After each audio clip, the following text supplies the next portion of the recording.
Salut, salut, ici le coach Kevin de Musique Rema. Bienvenue à cette présentation de CAPS Rema, un programme qui veut pour vous motiver, pour vous coacher, pour vous encourager à devenir des meilleurs chanteurs, de meilleurs chanteurs, de meilleurs artistes, de meilleurs musiciens. Abonnez-vous à nos plateformes YouTube en activant la cloche de notification, en likant, en commentant également, en partageant aussi. Et surtout, ne manquez pas de visiter nos plateformes Facebook, Twitter, Instagram, Telegram, WhatsApp et notre page internet www.music en anglais, Rema avec h.org. À bientôt.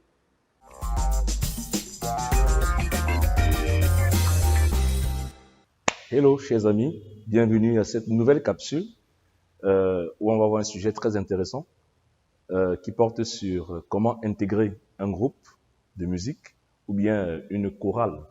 Une chorale. Sûrement, vous êtes déjà posé cette question. Si vous arrivez dans une église, dans quel chorale je vais aller, si vous avez beaucoup de chorales dans votre église, ou bien si vous êtes hors de l'église et que vous voulez intégrer un groupe indépendant, vous posez la question de savoir où est-ce que je dois aller, où est-ce que je me sens à l'aise, comment savoir que c'est le bon endroit, c'est le bon milieu. La réponse est tout de suite.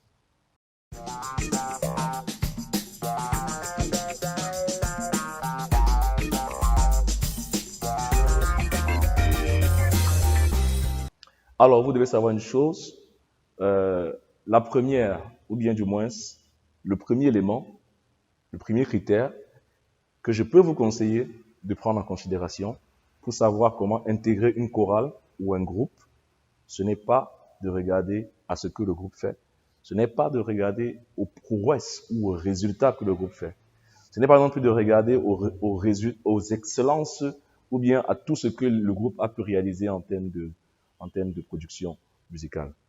Ça, c'est bien. C'est à prendre en considération plus tard. Mais pour moi, le premier critère que je vous conseille, c'est d'abord de vous connaître. Ah oui, il faut vous connaître. Pourquoi? Parce que vous ne pouvez pas marcher avec quelqu'un si vous ne connaissez pas qui vous êtes. Imaginez que vous êtes par exemple un homme d'affaires, une femme d'affaires, je ne sais pas, et que vous voulez travailler dans les affaires, et que votre secteur d'activité qui bat dans votre cœur, c'est le commerce agroalimentaire. Bien évidemment, si vous marchez avec un banquier, vous ne servira à rien. Vous n'aurez pas beaucoup de choses à partager, soit dans un breakfast ou bien dans un dîner, sauf peut-être pour avoir un financement. Mais pour avoir une relation entretenue de longue haleine, si vous rencontrez un partenaire qui fait dans l'agroalimentaire comme vous, peut-être vous êtes spécialisé dans l'agroalimentaire du café, l'autre est spécialisé dans l'agroalimentaire de la banane, vous aurez des choses à partager forcément. Parce que vos activités sont connexes, vos secteurs d'activité sont communes. Il en est de même de la musique. Si vous voulez savoir avec qui marcher ou avec qui cheminer, à court terme, à moyen ou à long terme, vous devez d'abord savoir qu'est-ce que vous aimez, qu'est-ce que vous voulez et où est-ce que vous voulez vous développer. Et à ce sujet, beaucoup de personnes échouent malheureusement parce qu'elles ne savent pas ce qu'elles veulent. La plupart des personnes regardent au résultat d'une chorale et disent « Waouh, elle chante bien, il y a de bons trucs là-bas. » Oui, c'est vrai. Toute chorale chante bien, mais toute chorale n'est pas faite pour vous. Si par exemple, vous vous connaissez en termes de quelqu'un qui aime le classique, la musique classique, et même dans la musique classique, il y a plusieurs types de musique classique. Il y a la musique classique traditionnelle, il y a la musique classique moderne, il y a la musique classique folklorique. Qu'est-ce que vous aimez en réalité dans la musique classique? À partir de ce que vous aimez, de ce qui vous passionne, vous pouvez savoir dans quel milieu vous pouvez vous développer.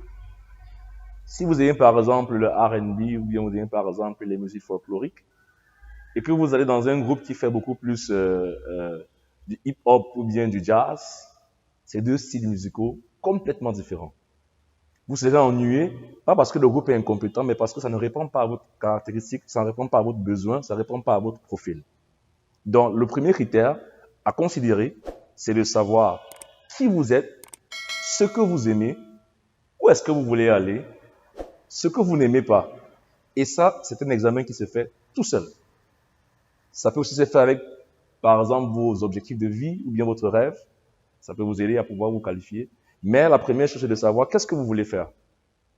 Et si vous arrivez dans une église et qu'il y a plusieurs chorales ou bien un seul groupe, la question va demeurer la même. Et la réponse sera aussi la même. qu'est-ce que vous aimez faire pour pouvoir intégrer ce groupe? Est-ce que vous aurez la force de pouvoir tenir longtemps dans ce groupe? La deuxième caractéristique que je vous propose, et la dernière, c'est de pouvoir comprendre la vision de ce groupe, de cette chorale. J'entends souvent dire dans beaucoup de milieux, au travers des responsables de chorale, de groupe, c'est quoi votre vision? Ils me répondent, c'est d'évangéliser par le chant. Ça, c'est pas une vision, mes amis. Évangéliser par le chant, c'est pas une vision. C'est une mission pour tout le monde. Et ne confondez pas la vision et la mission. Et si vous ne connaissez pas la différence entre une vision et une mission, je vous invite à faire un cours en leadership ou un cours dessus.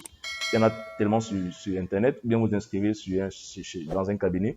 Vous devez déjà savoir la différence qu'il y a entre une vision et une mission. Pour vous aider, je vais vous donner des exemples sur deux artistes qui sont connus sur le plan mondial. Vous avez l'artiste Don Moen, que vous connaissez forcément, qui est un célèbre artiste de gospel et qui a une vision qui est purement basée sur le psaume 40 et qui le déclare chaque fois qu'il fait ses concerts. Vous avez par exemple l'artiste maintenant Paul Wilbur de l'autre côté qui lui, bien que membre de la grande organisation Integrity Music, est dans une autre perspective par rapport à son ministère. Les deux chantent pour évangéliser, mais les deux ne chantent pas pour la même cible.